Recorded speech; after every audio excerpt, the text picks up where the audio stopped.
Muy buenas tardes a todas y todos los asistentes que nos acompañan en este evento. Es para mí un gusto y un honor que a nombre del Centro de Estudios Estratégicos para el Desarrollo de la Universidad de Guadalajara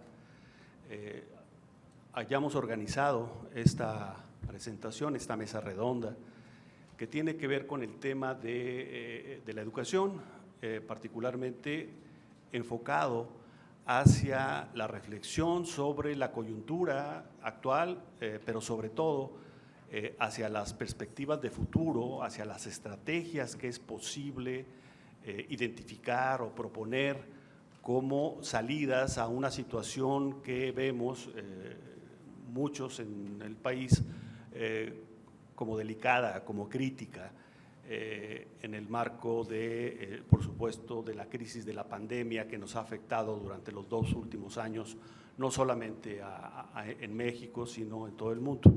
Entonces, esta mesa, el propósito de esta mesa es justamente reunir a un conjunto de voces que son autoridades en los temas que se han propuesto abordar el día de hoy y que nos ofrecerán un conjunto de reflexiones, un conjunto de propuestas que esperamos sean insumos importantes para la discusión pública, pero también para eventualmente la toma de decisiones en términos de política pública.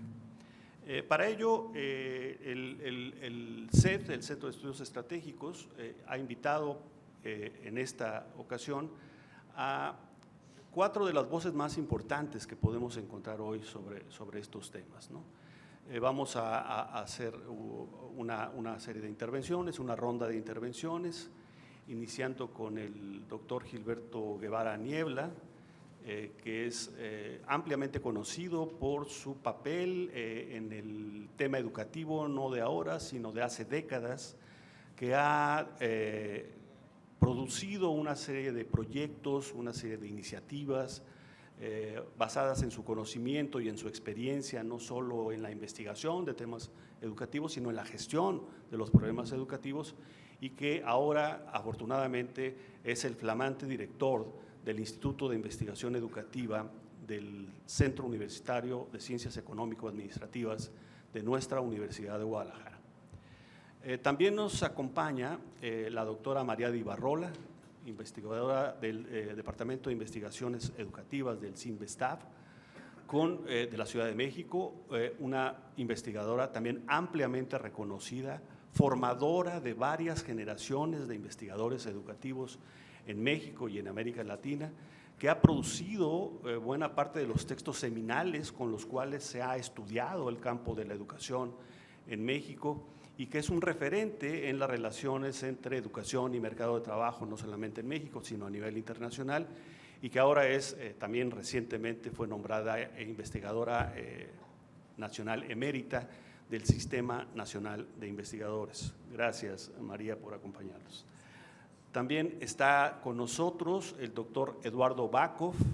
Él viene de la hermana República de Tijuana, que él es, por supuesto, baja californiano, investigador de la Universidad Autónoma de Baja California, miembro del Sistema Nacional de Investigadores y hasta 2018 consejero presidente del Instituto Nacional de Evaluación de la Educación, que fue, digamos, un instituto, una iniciativa cuyas aportaciones han sido fundamentales para el desarrollo, la reflexión y la acción en el campo educativo mexicano. Muchas gracias, Eduardo, por acompañarnos también en esta ocasión. Y también nos acompaña desde Montevideo, Uruguay, el doctor Claudio Rama, actualmente director de la Universidad de la Empresa en este país, en Uruguay. Es también un muy conocido y muy prestigiado investigador latinoamericano de temas educativos.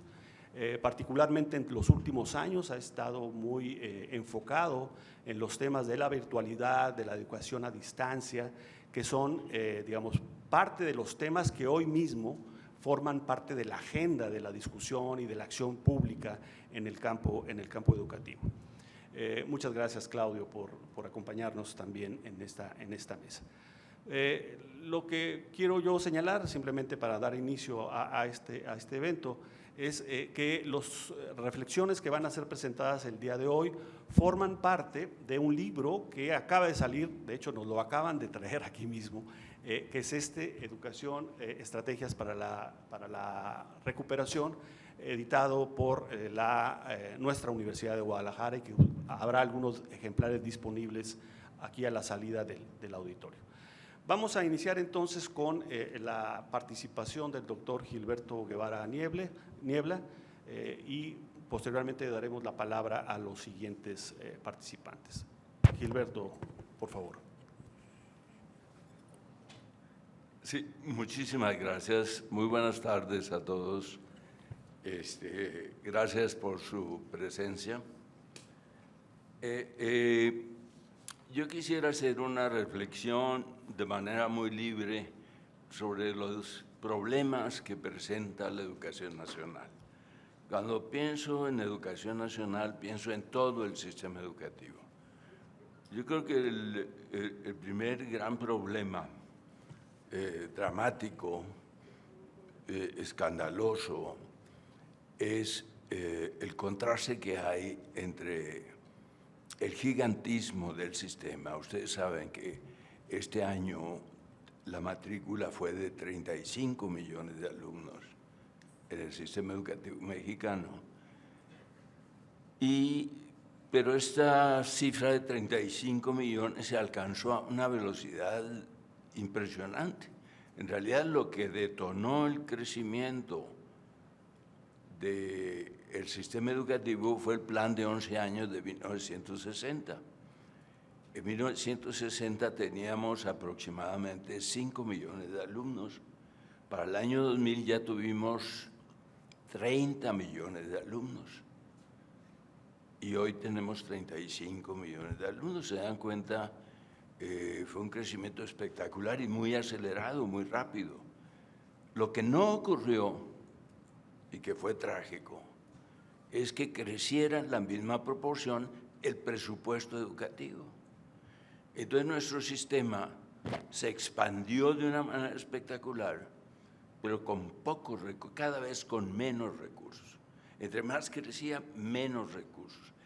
A la postre tuvimos un sistema muy grande, enorme, pero pobre, es decir, con pocos recursos. Esta es la primera gran tragedia del sistema educativo nacional. El segundo es la gestión del sistema educativo. Es una gestión que se generó con la Revolución Mexicana. ¿Se acuerdan ustedes? La Secretaría de Educación fue creada por Álvaro Obregón, presidente Álvaro Obregón, en 1921. El primer secretario fue José Vasconcelos.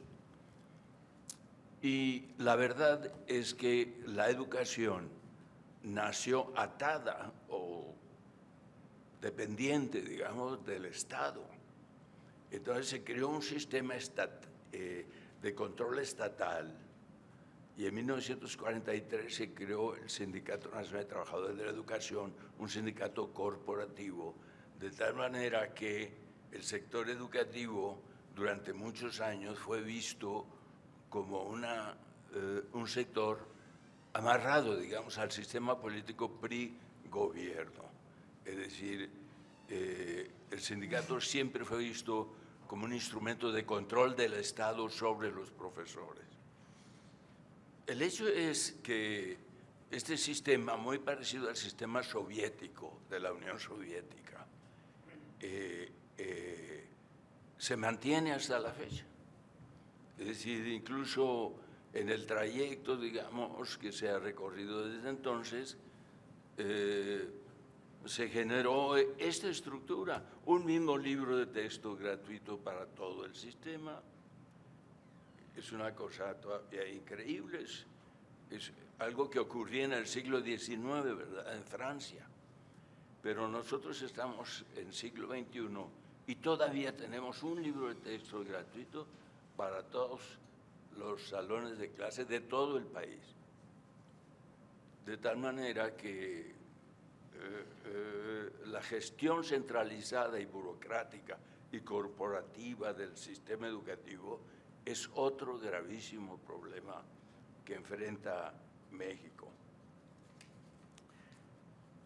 Lo que tenemos, y fue lo primero que cité, es una crónica deficiencia en financiamiento, en recursos financieros. Este financiamiento, este déficit en las finanzas, ha tomado una dimensión mucho más grave en los últimos 3 años, porque la educación ha sido de alguna manera abandonada, descuidada por el gobierno actual, el gobierno federal actual. Es decir, el gobierno actual, déjenme hacer una pausa, está muy concentrado en la figura del presidente Andrés Manuel López Obrador. Y lo que ocurre es lo siguiente, que él toma todas las decisiones, nadie más participa en la toma de decisiones. Yo trabajé en su gobierno entre diciembre de 2018 y julio de 2019. Estuve 7 meses, digamos, trabajando en el actual gobierno.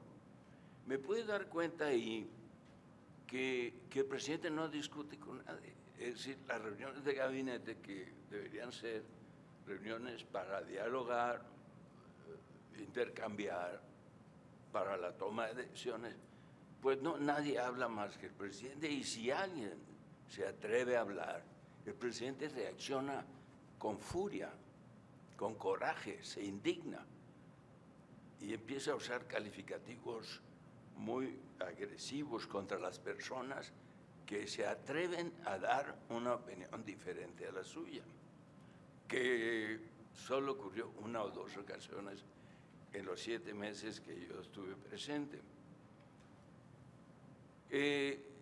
Entonces el presidente es un hombre político, él no sabe de educación ni quiere saber de educación, él quiere política. Él quiere conquistar un público que lo admire y que vote por él cuando sea el momento. Entonces, él no ve la educación como un proceso de desarrollo del ser humano que puede jugar un papel muy importante en el desarrollo nacional, en la prosperidad del país. No, él ve la educación como un espacio para hacer política. Entonces, ¿cuál es la principal acción educativa? La principal acción educativa de este gobierno son las becas. Pero no hay ningún proyecto educativo, no hay un solo proyecto educativo. Si ustedes revisan la Ley General de Educación, ahí se habla de la nueva escuela mexicana. La nueva escuela mexicana, pues es una leyenda, es una frase vacía de significado, no tiene significado alguno. Este gobierno es el primer gobierno desde que se creó la Secretaría de Educación Pública que no hace ningún esfuerzo por mejorar la educación nacional, ningún esfuerzo. Solo hace becas.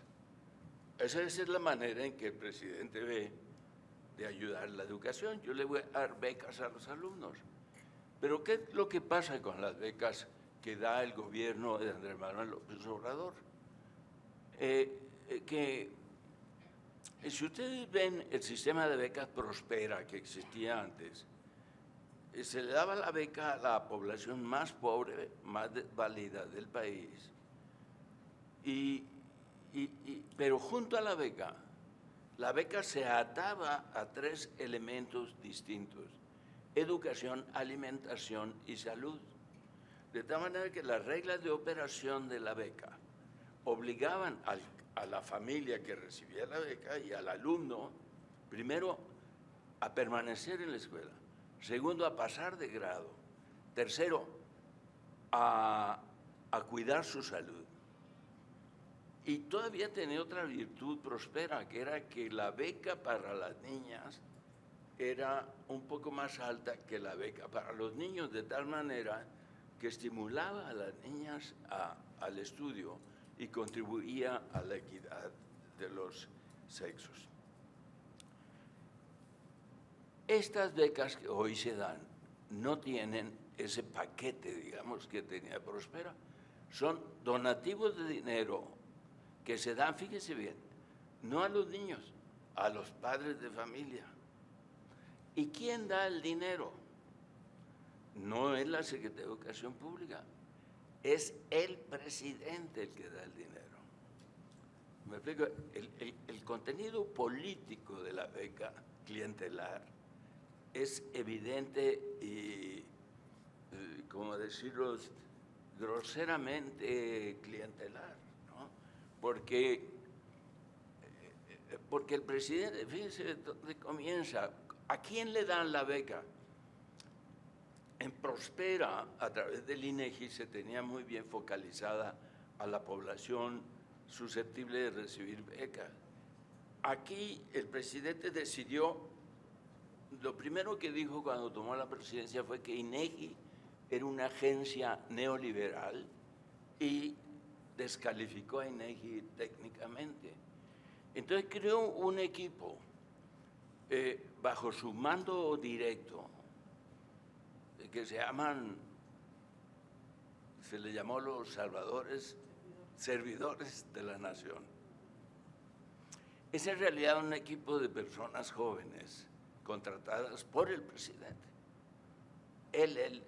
Bueno, se supone que es la Secretaría de Bienestar, pero la Secretaría de Bienestar prácticamente está en Palacio Nacional. Es decir, es el presidente el equipo del presidente hizo el censo para definir a quién le daban beca. Pero las personas que levantaron el censo no estaban capacitadas técnicamente para levantar censos. Entonces es muy probable, dicen los expertos, que la focalización de la población no esté correctamente hecha. Pero el problema, esto es respecto a las becas, esto es la sustancia de la política educativa en este sexenio, las becas. Claro, otra persona me dirá, bueno, ¿y qué tal las universidades Benito Juárez?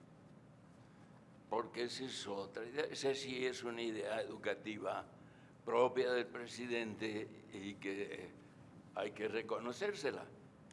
Él decidió en 2018 que en un año iba a crear 100 universidades. Bueno, pues en un año y medio más o menos anunció que ya se habían creado 140 universidades. Puso a una persona íntima de él a dirigir esas 140 universidades. ¿Qué son las 140 universidades? Pues en realidad son pequeñitas, escuelas pequeñitas de educación superior o educación semiprofesional, ubicadas en zonas efectivamente de población muy humilde, muy pobre, pero que tienen muchas deficiencias de personal, deficiencias materiales, de equipo, etcétera, etcétera, pero sobre todo no cumplen para nada con los requisitos o los protocolos de lo que es una universidad. Una universidad no se puede crear en un año, no se puede inventar, y menos 140 universidades. Entonces estas universidades son en realidad pequeñas escuelas de muy baja calidad académica y muy inestables en su desenvolvimiento. Vamos a detenernos aquí un momento para hablar de otros problemas muy graves que estamos sufriendo. Yo creo que el problema más escandaloso que la educación nacional tiene son los bajos aprendizajes. Si ustedes se fijan, tenemos una población en el país muy escolar, o sea, tiene 9.7 grados de educación. Pero en la prueba PIAAC de la OCDE que se realizó en 2018, se demostró que casi el 50% de la población adulta mexicana apenas sabía aritmética y tenía problemas para la lectoescritura, problemas serios de lectoescritura. Es decir, somos un país que, aunque tenemos alta escolaridad relativamente, esta escolaridad no ha tenido el impacto cultural, educativo que todos esperamos.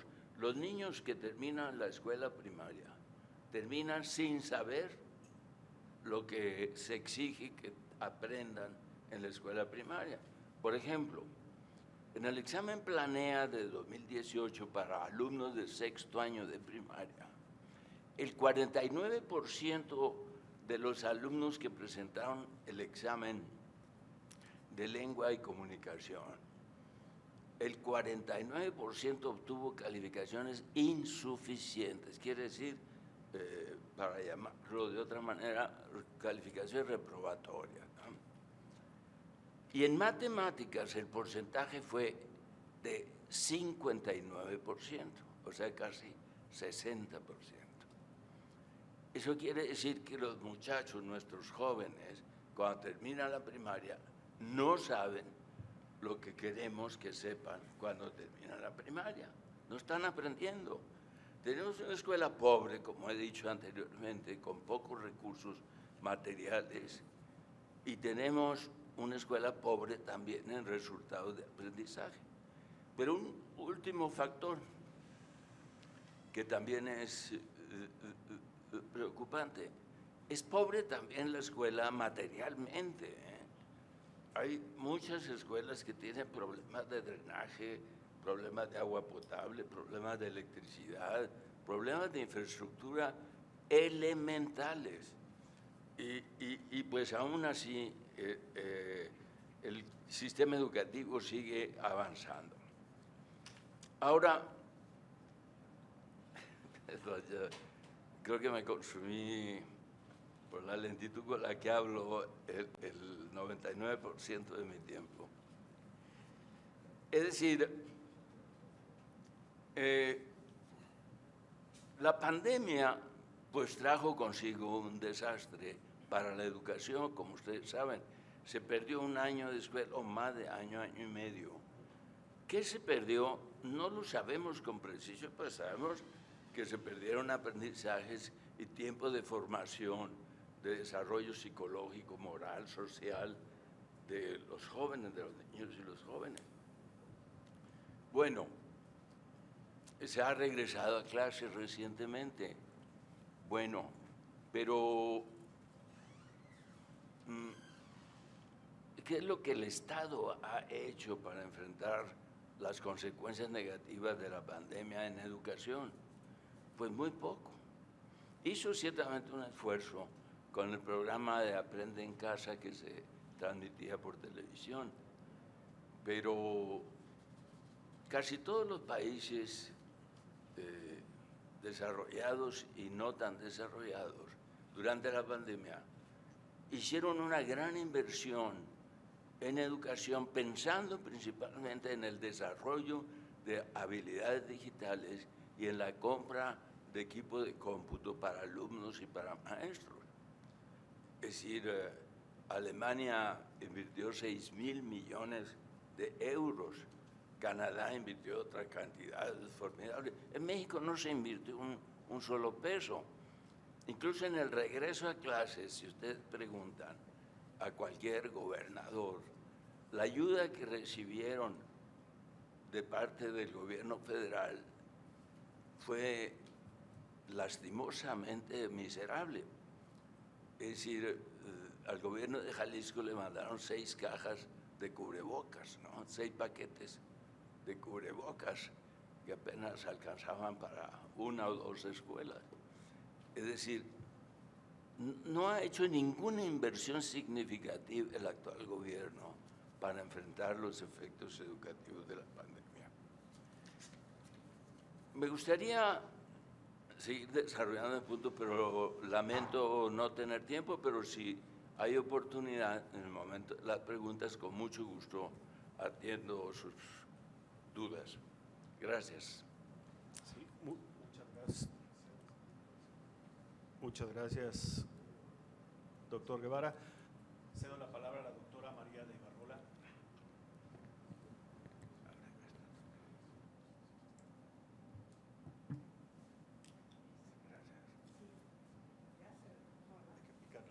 Tienes que picarle. Ahí está. ¿Ya? Sí. Sí, bien. Muchísimas gracias. Muy buenas tardes a todas, a todos. Es realmente un honor estar aquí con ustedes esta tarde. Agradezco la invitación de Gilberto y de Adrián y la compañía de los colegas en la elaboración de este libro que ahora presentamos en algunas de sus partes. A mí me tocó analizar el futuro de las relaciones entre la educación y el trabajo en el contexto de recuperación de la pandemia que nos ha afectado. Y me pareció indispensable para este análisis recuperar 3 grandes momentos que están imbricados muy estrechamente entre sí, que son y que definen y delimitan los escenarios y los desafíos a los que nos enfrentamos. El primer momento es la historia y la realidad de la construcción de un sistema escolarizado de formación para el trabajo a lo largo del siglo XX, y en paralelo vería yo, sin analizar el desarrollo, el resultado de una estructura laboral actual muy heterogénea, muy desigual, muy combinada. Segundo momento es considerar el golpe asestado por la pandemia al sistema escolar y a la estructura laboral. Y en tercer lugar, cuáles serían los desafíos que delimitan el futuro de esas relaciones. En esta primera parte, me parece indispensable recuperar esta construcción de todo un sistema escolar de formación para el trabajo, complejo, creciente, jerarquizado, burocrático y plagado de tensiones. Es complejo porque está formado por multitud de instituciones muy diversas, desde las secundarias técnicas, los bachilleratos bivalentes, las escuelas de educación media terminal, los institutos tecnológicos, las universidades tecnológicas, las politécnicas y, por supuesto, las universidades y la formación de profesionistas, las maestrías y los doctorados. Este complejo conjunto de instituciones no solo imparte conocimientos y desarrolla destrezas para el trabajo, sino que también está interesado en la reflexión de proyectos de crecimiento, en lo que es la técnica, en lo que es el empleo, en lo que es el trabajo, etcétera. Ha sido un sistema creciente porque ha ido buscando cada vez mayor presencia territorial y mayor población para atender. Abarca cada vez más grados y niveles escolares y está llegando a consolidar una formación en el nivel medio que es muy interesante. Es un sistema jerarquizado, que es un rasgo muy poco conocido, pero visible, porque la relación tan estrecha entre los niveles de escolaridad alcanzada y la jerarquía de las posiciones laborales. El técnico medio se forma en la escuela media, el técnico superior en el nivel superior, la mayor calificación profesional se obtiene en las universidades y cada vez más en los posgrados. Es un sistema burocrático y altamente normado. Está organizado mediante sistemas nacionales, estatales, municipales, mandata muy complejas disposiciones administrativas y todas las reglas de operación, los planes, los programas de estudio, los reglamentos de ingreso y promoción de alumnos, los requisitos de contratación y condiciones de trabajo de los maestros, el tiempo para cursar los estudios, los espacios específicos, la manera de certificar, la manera de evaluar, etcétera. Pero sobre todo un sistema plagado de tensiones, porque circula o ha crecido entre diferentes proyectos socioeducativos a lo largo del tiempo, diferentes valores y orientaciones asignados a la formación para el trabajo, las orientaciones de las propias instituciones, la estratificación de la estructura laboral, los diferentes intereses, motivaciones, condiciones de vida y expectativas de profesores y de alumnos. No voy a detenerme mucho más en este sistema, esta construcción del sistema escolar. Ya mencioné muy brevemente las secundarias técnicas, desde las secundarias técnicas hasta los doctorados. sería bueno recordar que también están los centros e institutos de formación para el trabajo con la característica de que no tienen requisitos para el ingreso, requieren saber leer y escribir, no tienen límites de edad. Está en la cúspide, en la cumbre de la relación entre la formación escolar y el trabajo, el modelo mexicano de educación dual, que es realmente un modelo muy interesante, pero sumamente limitado y selectivo. Y está también la educación a distancia, procurando tener educación o formar para el trabajo a distancia. El debate acerca de la mejor manera de aprender a trabajar, si en la escuela o en el trabajo, sigue pendiente, y además el sistema educativo ha tratado de resolverlo incorporando estrategias de trabajo dentro de los planteles escolares. Las escuelas técnicas tienen talleres, laboratorios, tienen espacios de producción, de cultivo, postas de animales, las agropecuarias, en fin, todo un esfuerzo por hacer una formación que incluya la formación escolar con la formación para el trabajo. Ahora, junto con este desarrollo del sistema escolar, también se desarrolló la investigación sobre lo que estaba pasando en este sistema, los puntos problemáticos de su construcción, operación cotidiana, actuación, eficiencia, etcétera. El primer dato a considerar es que la población que se beneficia de la educación media superior y superior sigue siendo muy reducida y el abandono escolar muy elevado. No quisiera yo detenerme en datos porque el tiempo es terrible, pero digamos que la matrícula de educación media superior llega a un poco menos del 80% de la cobertura, que el abandono en ese nivel es del 13%, que la tasa de eficiencia terminal fue del 65%, y que en la educación superior los problemas son semejantes, aunque con cifras diferentes. Un segundo rasgo es la desigual distribución de las escuelas en el territorio nacional. Es impresionante. Tenemos entidades como Baja California, que todos los municipios tienen varias modalidades de educación media superior, y tenemos municipios en Oaxaca donde no hay una sola modalidad de educación media superior. Está la excesiva concentración de la matrícula en ciertas carreras. En educación media, de 105 carreras, el 70% de la matrícula está concentrada en ingenierías, tecnologías de información y administración de negocios. En educación superior está concentrado en administración y negocios, ciencias sociales y derecho, y aunque los empresarios se quejen, en ingenierías. La precariedad que ya mencionaba Gilberto de las instalaciones escolares y las claras deficiencias de los recursos son impresionantes, pero desigualmente distribuidas por plantel y por localidad en la que se sitúa el plantel. Hay escuelas de primera y hay escuelas que no tienen ni siquiera instalaciones, o sea, están operando en la casa municipal o están operando en el kinder de la localidad, etcétera, ¿no? Muchas veces la relación entre la escuela y el trabajo se ve muy obstaculizada por el tipo de empresas que hay en la localidad. El dilema de la contratación de profesores sigue siendo muy fuerte, se contratan profesores por hora con la idea de que van a aportar su experiencia laboral, pero en el fondo por reducción presupuestal. Bueno, a lo largo de este siglo también, y no lo voy a analizar, se desarrolló una estructura laboral sumamente desigual, heterogénea, muy compleja, no solo por la modificación en los sectores de la actividad económica, sino por tres criterios que yo he usado mucho.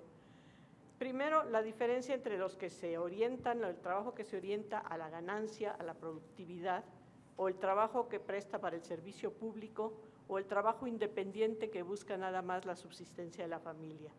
El otro criterio es la formalidad e institucionalización contra la informalidad y no institucionalización, que en el caso de México lo informal afecta cerca del 60% de la población económicamente activa. Y el tercero es el tamaño de las empresas, su organización interna, la tecnología que aprovechan. Hay empresas, digamos, más del 90% de las unidades económicas del país emplean hasta 5 o menos trabajadores. Hay empresas que tienen ninguna división del trabajo, un solo puesto. Hay empresas que tienen hasta 600 posiciones de trabajo. Hay empresas con tecnología superpunta y hay otras con tecnología hechiza o con la tecnología del alambrito. Esto significa una de las preguntas más inquietantes: ¿para qué trabajo se forma a la población? La segunda parte, la de la pandemia, no me voy a detener mucho en ella. Han salido infinidad de investigaciones sobre todos los problemas que ha causado. Ha sido un golpe seco, incomprensible e impredecible para las escuelas, que al cerrar los espacios escolares, las escuelas, que uno nunca pensó que pasaría si se cerran las escuelas, se afectó absolutamente todo, hasta los horarios de trabajo de los padres, porque no tienen a dónde mandar a los hijos en ese espacio. A mí lo que me gustaría resaltar es que esta pandemia o esta cierre del sistema escolar también trajo una serie de potencialidades de cambio estructural del sistema escolar muy interesantes. Cambios en el uso del tiempo, cambios en el espacio, cambios en los contenidos que están trastocando totalmente al sistema escolar y que sería muy interesante rescatar, ¿no? También se contrajo el trabajo. También hubo asuntos muy difíciles, digamos, hubo una pérdida en México de más de 12 millones de personas, de trabajadores, hay con enormes variaciones, con áreas más afectadas que otras. Los servicios de hospedaje, de alimentos tuvieron riesgos muy serios. El comercio al por mayor, la informalidad se vio tremendamente afectada, porque la informalidad vive de las ventas en la calle, y pues lo que se cerraron fueron los accesos a la calle. Yo quisiera ya en el tiempo que me queda centrarme en esta idea de cómo será el futuro. Y bueno, el futuro, ¿qué les digo? No lo sé, no sé cómo será el futuro, pero hay tendencias en esta inesperada, intempestiva, impredecible debacle que nos ha afectado. El mercado de trabajo, que como referente fundamental de la escolaridad, había ya venido cambiando desde finales del siglo XX. Aparecieron una serie de textos sobre el fin del trabajo y en realidad lo que se terminaba era el empleo estable y seguro. Ahora el trabajo informal no desaparece, al contrario, el trabajo flexible empieza a dominar.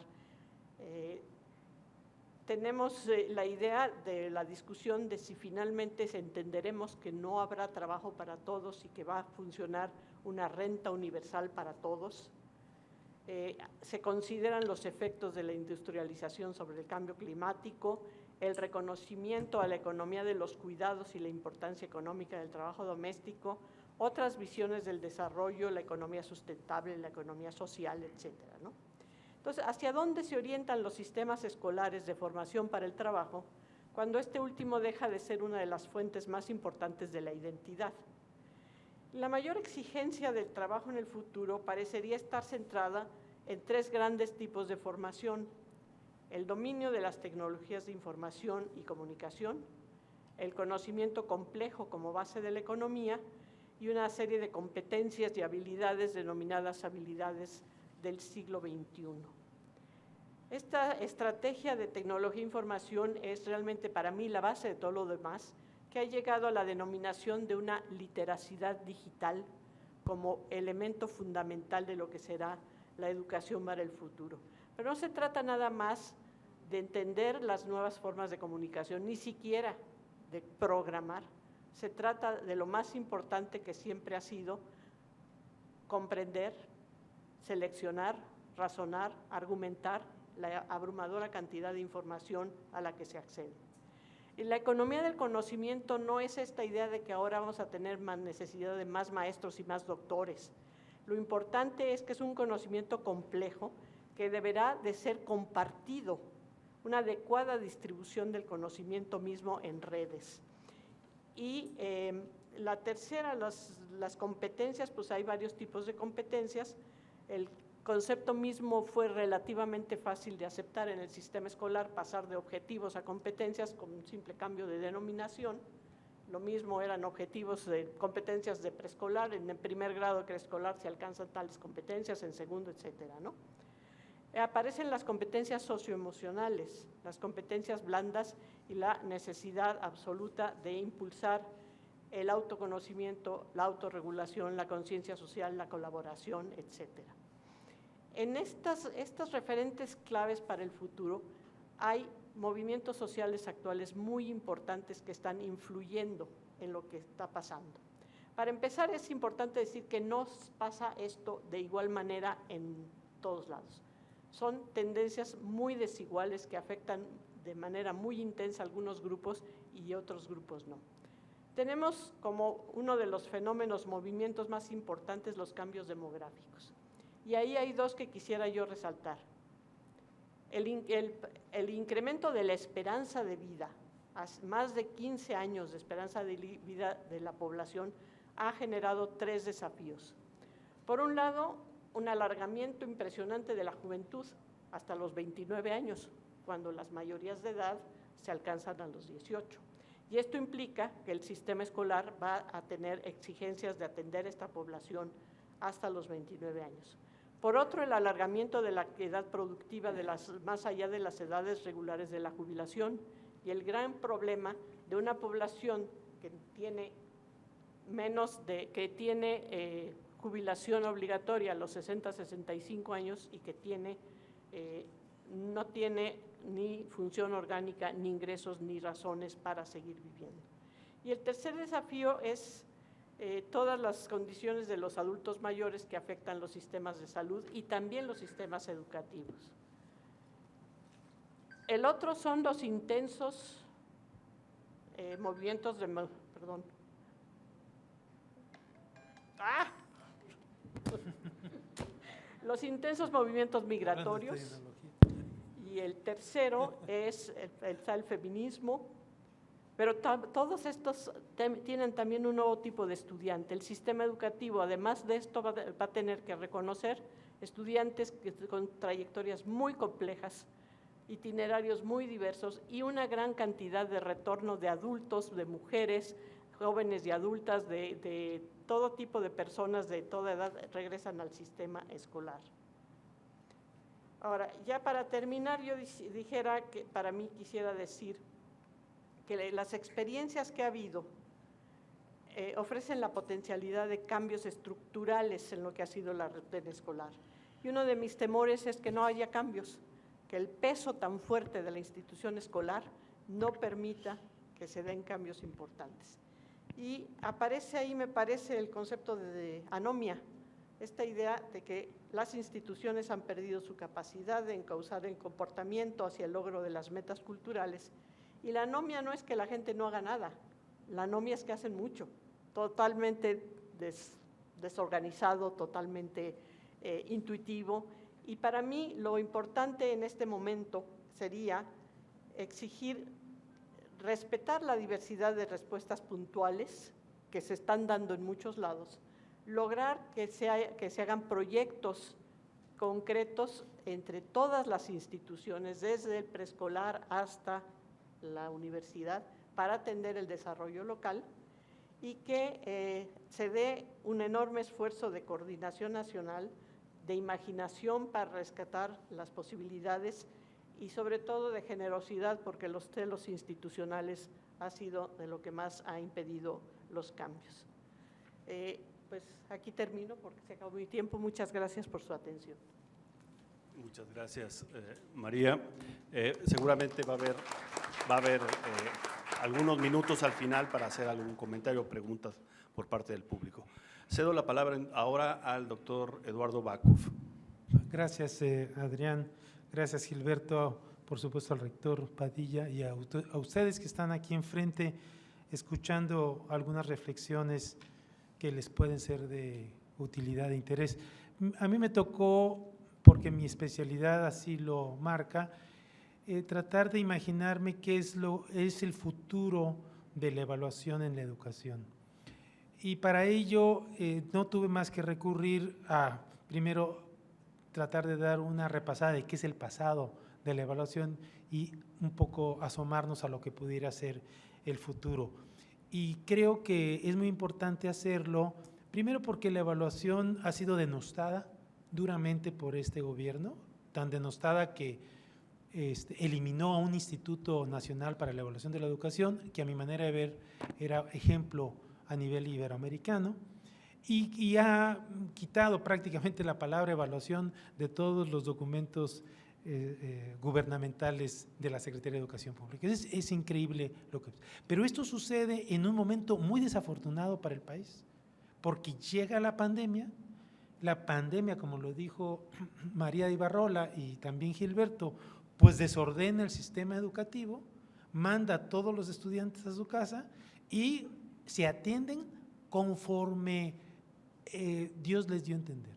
Porque la mera verdad, hubo un programa, que el programa de Aprende en Clase, pero fue un programa muy sencillo y que los profesores no estaban preparados.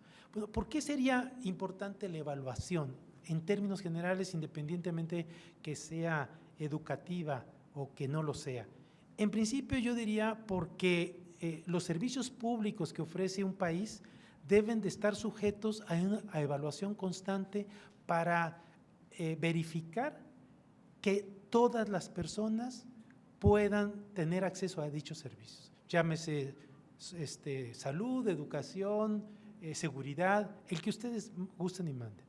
Como los servicios públicos son muy onerosos, son complicados, complejos por muchísimas razones, pues es obligado que se les ponga un ojo y que la sociedad conozca qué es lo que está sucediendo en cada uno de ellos y que cuando no estén funcionando bien, pues la sociedad pueda al menos levantar el dedo y decir, oigan, aquí hay un problema, atiéndanlo por favor.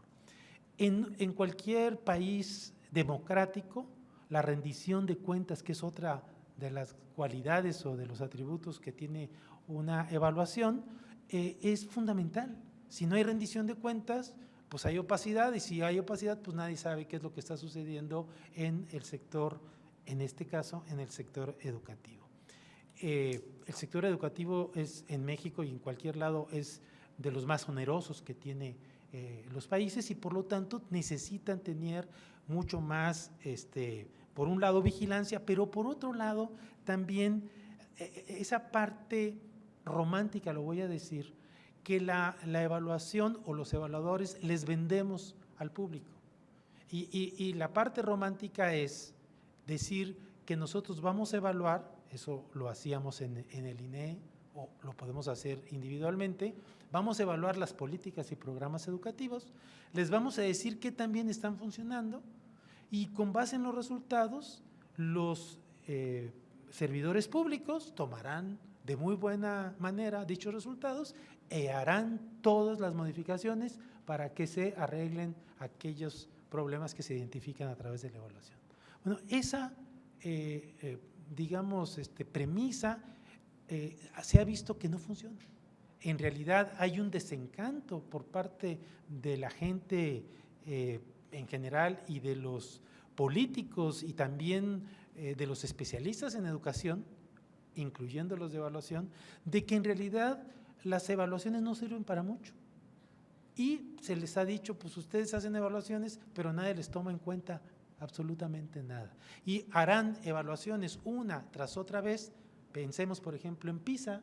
PISA evalúa cada 3 años a los estudiantes de 15 años y nos dicen cada 3 años qué tan mal estamos, como lo dijo Gilberto, en matemáticas y en español, nos ponen en los últimos lugares o en los penúltimos lugares, ahorita andamos como en el 50 y tantos, 55, y el gobierno y toda la población se espanta porque estamos muy mal, salen periodicazos y finalmente a los 3, 4 días se olvidó.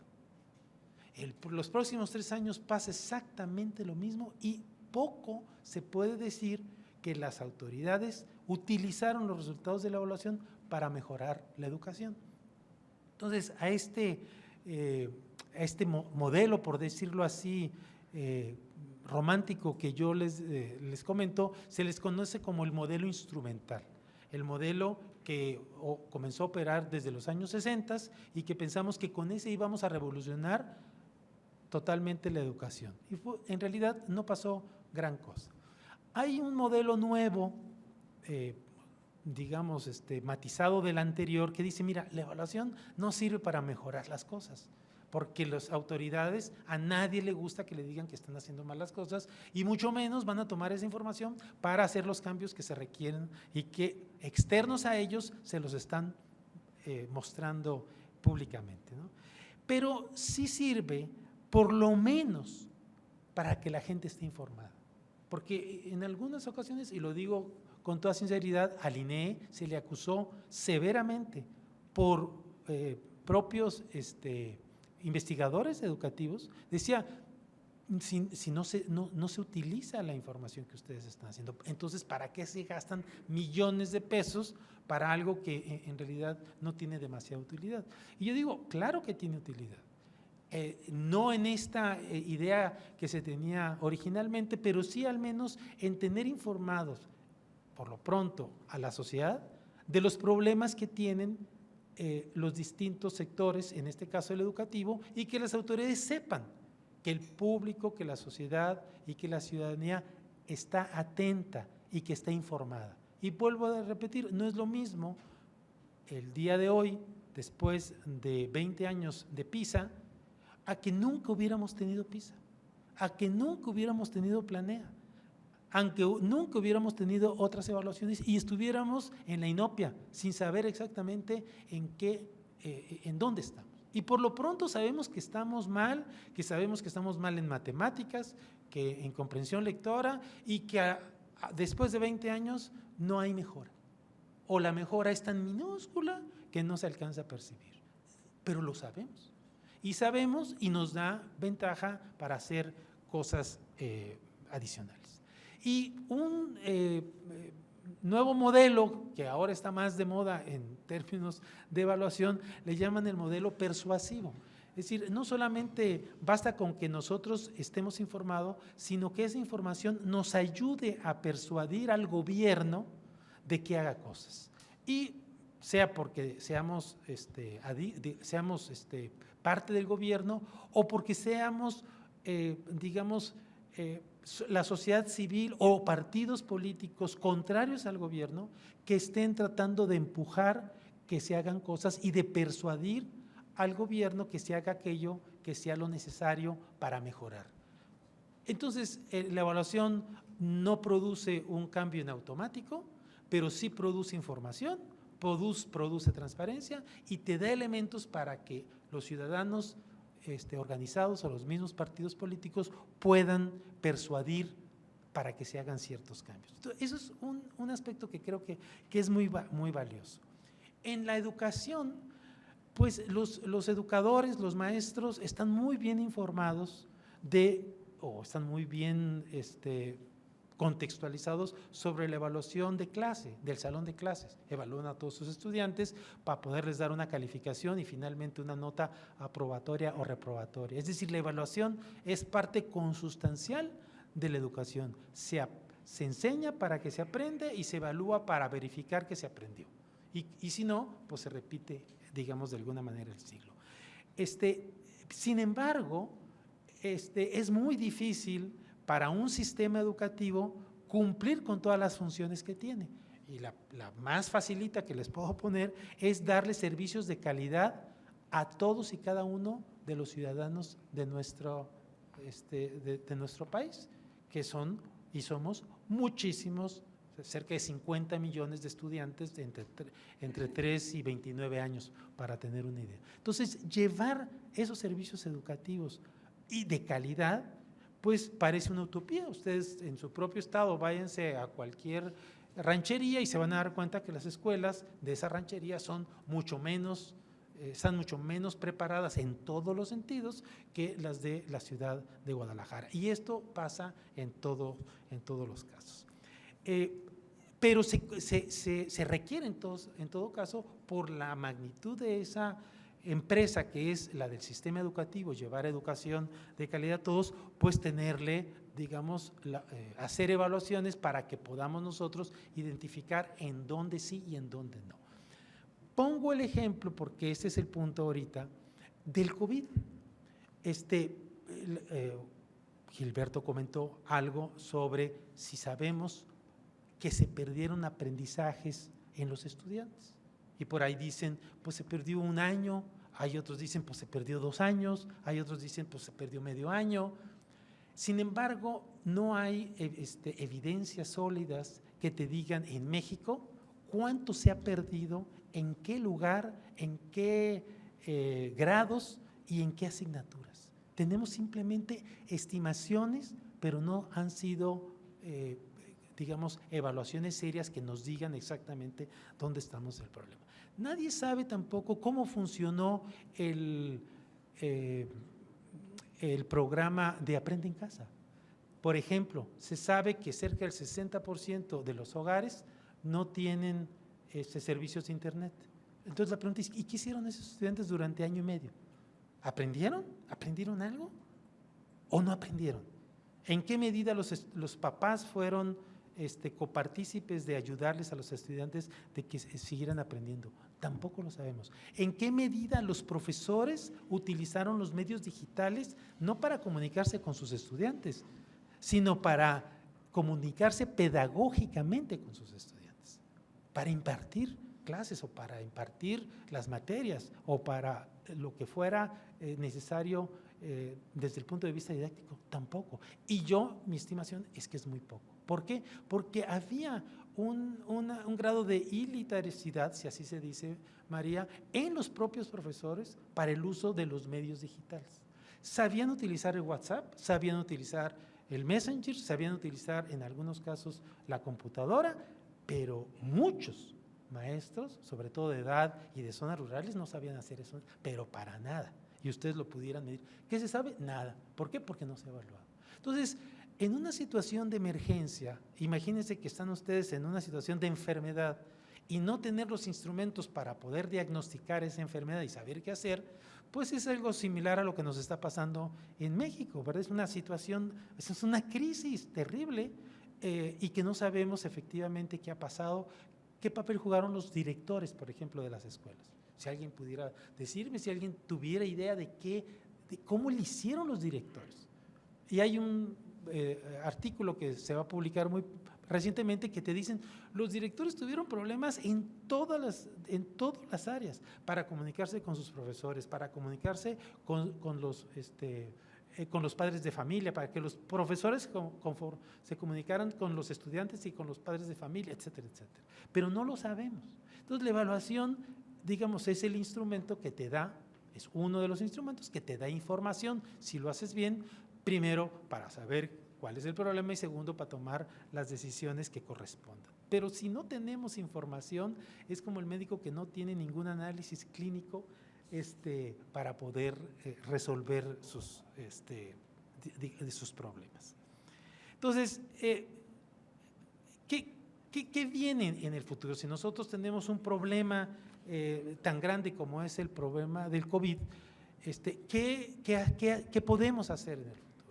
Y es una pregunta que yo no he podido responder, al menos en materia de evaluación, pero lo que sí he visto es que en algunas instituciones, por ejemplo en instituciones de educación superior, pues se les ocurrió una gran idea, que es hacer, por ejemplo, en los exámenes de admisión, hacer exámenes en línea, de donde depende que el estudiante vaya a ingresar a una institución y teniendo muy poca, digamos, confianza de los resultados que tú puedes obtener en tu casa. ¿Por qué? Porque te pueden ayudar o porque puedes copiar o por lo que tú gustes y mandes. Pero se ocurrió, cosa que no ocurrió en el primer mundo. El primer mundo dijo, no va a haber evaluaciones, ni siquiera diagnósticas ni de ubicación a través de evaluaciones en línea porque tuvieron muchos problemas a la hora de hacerlo. Pero nosotros lo hicimos y probablemente vayamos a sacar un aprendizaje muy bueno de esa experiencia en ese sentido. Entonces, la idea que nos debemos de hacer en este momento, la pregunta que nos debemos de hacer es ¿qué va a pasar? No solamente en la evaluación del salón de clases, porque en el salón de clases igual la evaluación se trastornó completamente porque no hubo mayor posibilidad de hacerlo, si la pandemia sigue. Y yo concluyo, porque ya se me pasó el tiempo, diciendo, ¿verdad?, que al igual que el COVID-19, la OMS decía pruebas, pruebas y más pruebas para saber cómo estamos, en educación nos hace falta evaluar para saber cómo estamos. Gracias. Muchas gracias a Eduardo. Cerramos con la intervención de Claudio Rama. Estamos sobre el tiempo, lamentablemente, pero esperaremos las palabras que nos dirija el doctor Rama. Gracias, Claudio. Hola. Buenas tardes. Muchas gracias, Adrián, por la invitación para tener la oportunidad de conversar hoy presencialmente y también de haber escrito el texto. Cuando Adrián me presentó la idea, yo le dije, yo no vivo en México, no soy mexicano, más allá de haber venido muchísimas veces. No, queremos que hagas un análisis desde una perspectiva más general y que tome en consideración los temas tecnológicos. Yo creo que la crisis, esta crisis con la cual estamos viviendo, es una oportunidad maravillosa. Desde el campo de vista teórico, estamos viviendo, como pocas veces en la historia de las personas, una crisis. No de las millones de crisis que hablamos, sino de una crisis real, de una dimensión planetaria. Y por lo tanto es la perspectiva de la crisis que nos permite reflexionar teóricamente qué es la crisis e intentar conectar el pasado y el futuro. La acepción china es realmente muy clara, porque la crisis es el cambio. Y eso es porque la dimensión de la crisis es tal que rompe lo que es la paz de tradición del pasado, que muchas veces imita las fuerzas del cambio. La educación es un puente entre el pasado y el futuro.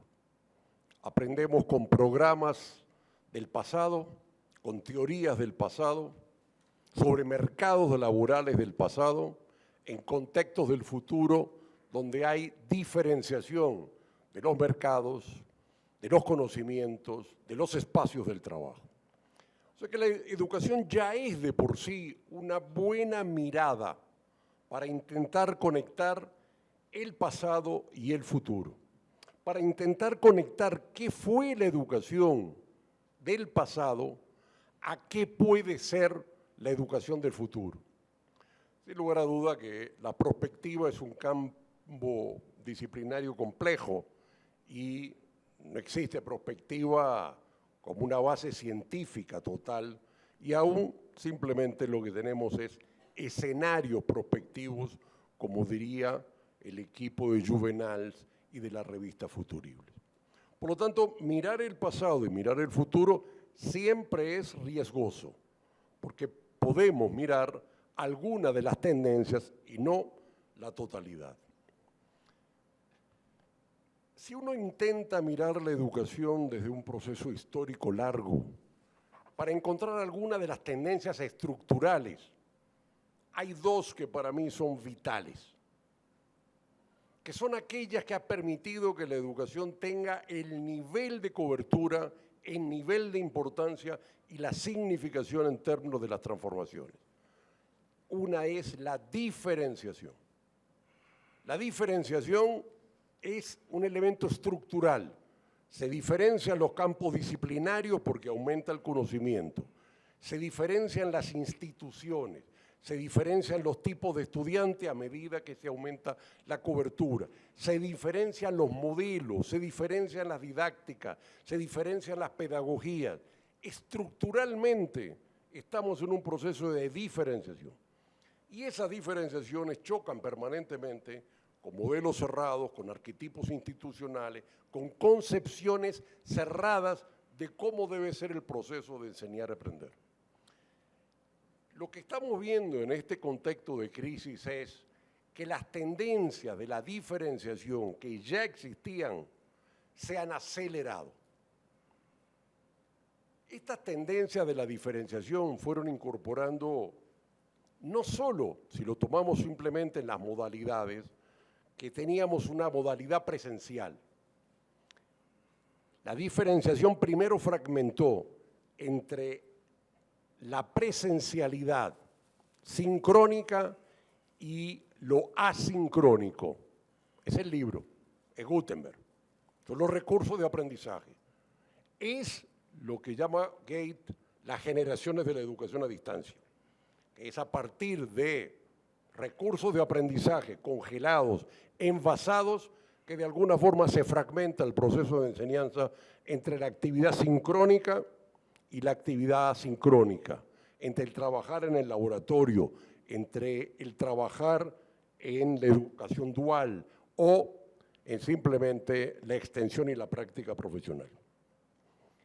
Lo que va a hacer el desarrollo de la tecnología es incrementar el proceso de diferenciación educativo que ya existe. La diferenciación es un resultado, sin lugar a dudas, de los campos disciplinarios, de más conocimiento, de más expansión del saber. Sin lugar a dudas que eso tiene que ver con Durkheim, con la división social y técnica del trabajo que va creando oportunidades de mercado, nichos de mercado. También van cambiando los paradigmas intelectuales y las concepciones sobre los cuales se articulan los procesos de enseñanza. Lo que va a producir la crisis, en mi contexto de visión, es que algunas de estas tendencias, del fraccionamiento de los campos disciplinarios, de la diferenciación de las modalidades, van a hacerse más fuertes y van a romper las limitaciones del pasado. Rompen los paradigmas cerrados, rompen los espacios de confort, rompen las estructuras de poder que limitan los cambios. Y hoy estamos en la expansión de la diversidad. La diferenciación impulsa la diversificación. Cuanto más diferenciados los sistemas, son más diversificados. Cuanto más diversificados hay más cobertura, hay más oportunidades democráticas, hay más participación, hay más matrícula y hay también más diversidad de instituciones, estudiantes, modelos educativos, tipos de concepción.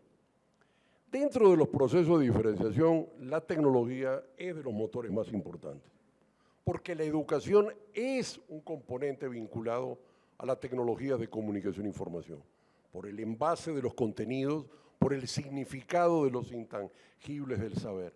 Y lo que aceleró es algunas tecnologías que ya estaban en la mesa. El streaming es del año 95, Zoom es del 2011 como empresa. Las plataformas como Blackboard ya desde el 2009 tenían, además de la asincronía en las plataformas, los componentes de la posibilidad de actividades sincrónicas. Y lo que fue transformando la crisis es que si teníamos una educación de una característica, ahora queremos que tenemos otra. ¿Qué educación teníamos en el pasado? Yo le llamo una educación híbrida a la del pasado e híbrida a la del futuro. Porque híbrido es cuando hay diferentes actores, modalidades, pedagogías. Cuando aparece el libro, cuando aparecen los recursos de aprendizaje, ya cambia esa educación presencial, catedrática, simple que teníamos. Y de alguna forma comienza a haber un debate entre el libro, el recurso de aprendizaje y la actividad docente y tutorial. Humboldt, ya hace 2 siglos, inventa el seminario. El seminario no discuto con el autor, discuto con el libro. Es Lutero.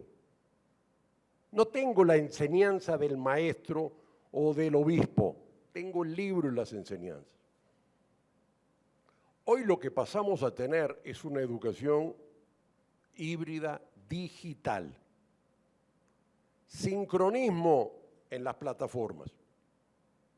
No, sincronismo en Zoom. Asincronismo en las plataformas y los recursos de aprendizaje. MOOCs digitales para tener diversidad de lenguajes y de contenidos por la convergencia digital que nos da imagen, sonido y texto.